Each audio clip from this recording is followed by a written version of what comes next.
Welcome all to this session of AK Bio lecture series. In the last class, you studied that karyotyping is the process of pairing and ordering of all the chromosomes of an organism. You also studied the process of generating a karyotype in last class. The process begins with the short-term culture of cells derived from a specimen. After a period of cell growth and multiplication, dividing cells are arrested in metaphase by addition of colchicine. Actually, how colchicine arrests the cell in metaphase stage? Colchicine acts in the cell on the mitotic spindle as microtubule destabilizing agent. We know that spindle fibers are microtubules and they are composed of alpha and beta tubulin heterodimers. You also know that the spindle fibers position the chromosome at the metaphase plate in metaphase stage of the cell cycle. When we discussed about the events in cell cycle, we talked about the treadmilling of the spindle fibers, isn't it? If you don't know the details about treadmilling events in metaphase and anaphase, then go back to previous class video in this channel. So actually the rate of treadmilling ensures the position of the chromosome inside the cell during metaphase and anaphase. So we are targeting the spindle fibers to arrest the cell cycle in metaphase stage by inhibiting the progression into anaphase stage. Here, when we apply the colchicine after 48 or 72 hours of culture, the colchicine bound to beta subunit at the interface with alpha tubulin. You can see here in the picture. As a result of the binding between beta subunit and colchicine, it forms tubulin colchicine complex in a purely reversible manner. Then the complex binds to the ends of microtubules to prevent the elongation of microtubule polymer.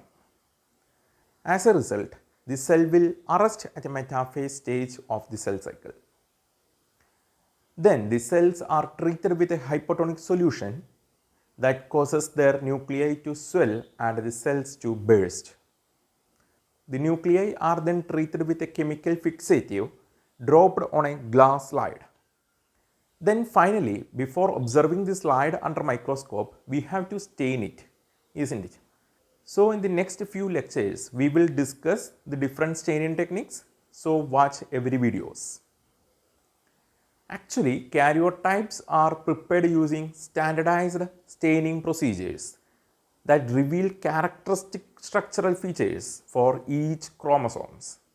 But as part of limitation of karyotyping, we discussed that if we use this technique alone for the diagnostic purpose, it is not that much suitable for the detection of minute structural aberrations of the chromosome. But it is very useful to reveal changes in chromosome number associated with aneuploidic condition. Careful analysis of the karyotypes can also reveal more subtle structural changes such as chromosomal deletions, duplications, translocations or inversions. Without staining, structural details of chromosomes are difficult to detect under a light microscope. So what is banding technique? Chromosome banding refers to alternating light and dark regions along the length of a chromosome produced after staining with a dye. So a band is defined as the part of a chromosome. A band is the part of chromosome that is clearly distinguishable from its adjacent segments by appearing dark or lighter with the use of one or more banding techniques. In the last few years, many banding techniques were introduced, many of them using fluorochromes. We can categorize the bands into three classes. First one is heterochromatic bands, means this type of bands clearly distinguish the heterochromatic region from the rest of the regions. Dark bands can see at the heterochromatic region, whereas euchromatic regions of the DNA shows light bands. These bands are demonstrated by C banding techniques as well as by various fluorochrome staining techniques. And the second class of band is euchromatic bands. This type is simply opposite to heterochromatic bands. So what might be the situation? In heterochromatic band, especially in C banding, only the centromere region was highlighted. But here, entire whole chromosome stained dark and light bands irrespective of the centromere or arm region. Here, in euchromatic bands, the clear light bands form at the euchromatic region of the chromosome. So, in this type of banding, the heterochromatic region will be dark in color. You can see the pattern throughout the length of the chromosome as seen in this picture. In this picture, you can see the entire chromosome form dark and light bands. Here you can see the dark and light bands. These bands are demonstrated by methods such as G banding, R banding, Q banding and certain fluorochromes. You can compare the first class and second class of bands by comparing the images at left side of the screen and the right side of the screen. In the left side, you can see the C banding, that is the class 1 banding, and in the right side, you can see the class 2 banding. From the picture, you can easily distinguish the banding pattern. Class 1 target the heterochromatin region only at centromere, whereas the class 2 screen the entire chromosome. And third class of band is banding of nucleolar organizing region. Nucleolar organizing region or NOR. So, nucleolar organizing regions are the segments of chromosomes that contain the genes for ribosomal RNA. This can be stained with silver. So, the staining of NOR region is called AgNOR staining. So, this stains exclusively at NOR regions of the chromosome. You can see here the NOR regions of the chromosomes. Prior to the development of different banding techniques, means before 1970s, distinguishing chromosomes from one another proved very difficult, and chromosomes were simply grouped according to their size and the placement of their centromere. Before 1970s, actually in 1950s, chromosomes from the cell's nucleus were identified with an unbanded stain that allowed for the observation of the overall length and primary constructions. That is, the primary construction means the centromere of each chromosomes, and the secondary constructions in 1st, 9th, 16th and acrocentric chromosomes. In this picture, you can see the primary and secondary constructions of the chromosome.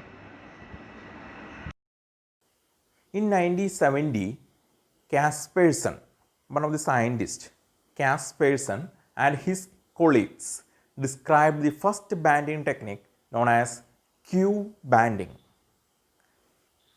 Q banding involves use of the fluorescent dye quinacrine mustard or quinacrine dihydrochloride. Then the alternating bands of bright and dull fluorescence is called Q bands. The three classes of bands, R banding is coming under the second class, that is euchromatic bands. Quinacrine bright bands were composed primarily of DNA rich in the bases adenine and thymine. It produces dull bands in the region rich in the bases guanine and cytosine. Actually, the quinacrine can bind at both AT region and GC region. Means AT rich region and GC rich region, but only the AT quinacrine complex fluoresces. How it is happening? The reason behind the difference in fluorescence is the difference in the base composition throughout the genome. GC-rich and AT-rich chromatin domains display distinct chromatin conformations and are marked by distinct pattern of histone modifications. Regions rich in AT, that is adenine and thymine, are more common in heterochromatin than in euchromatin. Although Q-banding was the method first employed for human chromosome identification, it is rarely used today for routine chromosome analysis. Next, what is the procedure for Q-banding? Before understanding the staining procedure, you must know the solutions we required before starting the staining procedure. We need 90%, 70% and 50% alcohol, distilled water, phosphate buffer of pH 6.8, then 5% staining solution of quinacridone mustard. After maintaining the cell culture for period of 48 or 72 hours, harvest the cells after treating with colchicine, hypotonic solution and fixatives as discussed in the previous class. Then 2 to 3 drops of harvested cells containing solution drop on a chilled slide. Then coming the staining procedure. First, dip the slides in alcohol with a decreasing concentration, that is 90%, 70% and 50%, 1 minute each. Then rinse in distilled water. The third step is wash the slide in phosphate buffer. Then stain the slides in 5% quinacridone mustard solution. Then again rinse the slide in phosphate buffer and mount the slide in the same buffer. Finally, examine the slide under a fluorescent microscope. Not normal microscope, it is fluorescent microscope. You can see the slides as this under the fluorescent microscope.